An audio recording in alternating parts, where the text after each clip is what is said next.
पचपड़वा दरबार से सन 2003 से लगा और दया कृपा के भागीदार बनते चले आ रहे हैं। आज मेरा घर परिवार बहुत खुशहाल है। 19-20 साल हो गए दरबार से लगे। 20 सालों में कभी मुझे मांगने की जरूरत नहीं पड़ी। कहा गया कि माँ सब जानती है, माँ सबकी आवश्यकता को जानती है, इसलिए हमें माँ से मांगने की जरूरत नहीं है। हम अपनी कर्म धर्म को करते हुए, सेवा सहयोग करते हुए अपने जीवन को धन्य करते चले आ रहे हैं। माँ के प्रिय भक्तजन, बहुत बड़ी आज माँ की कृपा है। दरबार से लगने के बाद चौमुखी विकास हुआ। किसी एक कार्य की विकास नहीं, चौमुखी विकास हुआ। जो मन की इच्छाएं बनती है वो इच्छाओं की पूर्ति होती जाती है। तो माँ के प्रिय भक्तजन, आज माता जी की असीम ऐसी कृपा आई कि बच्चे सभी अच्छे पढ़ाई के मार्ग पर चल रहे हैं। घर द्वार खेती बाड़ी सब कुछ अच्छा है, इस पे कहने की कोई सवाल नहीं है। माँ के प्रिय भक्तजन, पचपड़वा दरबार से लग करके आदेश का पालन करें। आदेश के पालन में ही सब कुछ निहित है।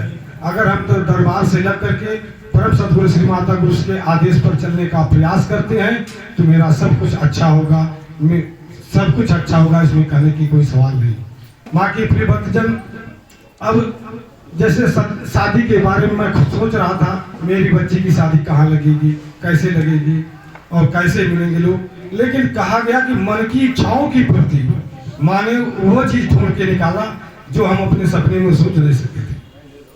आज वो बच्चा स्वयं, हम एक बार अभी दिखैया हुआ था जिसमें वो लड़का 35,000 रुपये महीना कमाता था। हम लोग बड़ा खुश थे, लेकिन माता जी ने वहां से हटाकर मुझे ऐसी जगह पहुंचाया जो लड़का 5 लाख रुपये महीना कमाता है। तो माँ की ऐसी कृपा होती है कि हम खुश ना बहुत खुश रहें। माँ की इच्छाओं और आदेशों पर चलने का प्रयास करें, सब कुछ अच्छा होगा। माँ के प्रिय भक्तजन, अभी पहले प्रथम शिवरात्रि के दिन माता गुरु का आगमन हमारे घर पे निवास में हुआ। उस समय बारात निकलने वाली थी। उस समय हमारे द्वार पे जगह नहीं था। माता जी के लिए एक आसन, एक कुर्सी लगाया गया था। उस कुर्सी पर बैठ करके वहाँ पे वो हल्दी का कार्यक्रम चल रहा था और जो पूजन का कार्यक्रम चल रहा था। तो भैया जी वहाँ खड़े थे। तो माता जी के मन में एक ऐसी इच्छा जगी कि अरे हम जब टहले ना बाटी तक खड़ा नहीं रहा तो जाप का। भैया जी को मजबूरन उस पक्के पर बैठना पड़ा। मैं भी मजबूर था कि वहाँ दूसरी कुर्सी लगाने के लिए जगह नहीं था। माता जी के मन में इच्छा बनी, हमारी इच्छा बनती है छोटी, माता जी के मन में इच्छा बनी। आज ऐसे जगह, दूसरा शिवरात्रि ऐसे जगह हुआ जहाँ खुद जो डीसीएम उस गेट के अंदर घुसा। वही माता जी के मन में आया कि मतलब ये जगह हमने नहीं दिया, आज मुझे ही दिक्कत हो रही है।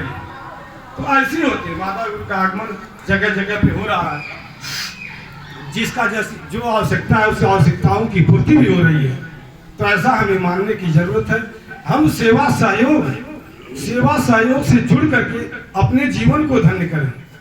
क्योंकि जैसे जैसे दरबार का विकास हुआ, हमने ये भी देखा, जैसे जैसे दरबार का विकास हुआ वैसे वैसे भक्तों का भी विकास हुआ। जो भगत अपने मन और इच्छाओं को लेकर के माता जी के दरबार में समर्पण हुए, उनकी इच्छाओं की पूर्ति हुई। उनके इच्छाओं की पूर्ति नहीं हुई जो अधकचरे भगत थे, जो पक्के भगत निकले, उनके इच्छाओं की पूर्ति होती चलेगी। तो ऐसा परम सद्गुरु श्री माता गुरु सिंह के अमृत वचन को मान करके उस पर चलने का प्रयास करेंगे। भक्ति बड़ी कठिन, बड़ी दुर्लभ भी है और बड़ी आसान भी है। मन स्वच्छ और निर्मल हो जाए तो वह भक्ति आसान है, मन में अगर खोट है तो भक्ति कठिन है।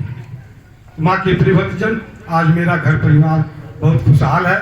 मैं दरबार से लग करके अपने आप को बहुत खुश रहता हूँ।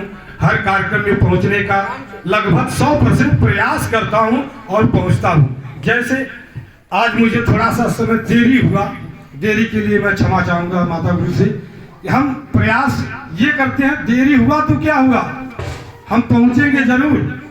अपने मन में ऐसा नहीं कि देर हुआ तो हम नहीं पहुँचेंगे, वो कारण है कहीं न कहीं बच जाता है। तो माँ के प्रिय भक्तजन, ऐसी माँ की असीम कृपा है। आज जो कि मेरे ही बच्चे आज BHU बनारस में भी वाणिज्य और कॉमर्स कर रहे हैं, यह कितनी बड़ी चीज़ है। उस देहात मैंने कहा गया कि कचरे में कमल को खिलाना यह माता गुरु का कार्य होता है, माता जी की इच्छा होती है। मेरे बस की कुछ नहीं है, मेरा सिर्फ इतना ही कार्य है कि परम सदगुरु श्री की माता गुरु श्री के आदेश पर चल करके अपने जीवन को धन्य करते चलेंगे। इन्हीं चंद बातों के साथ अपने बच्चों को विराम देता हूँ। जय माता दी।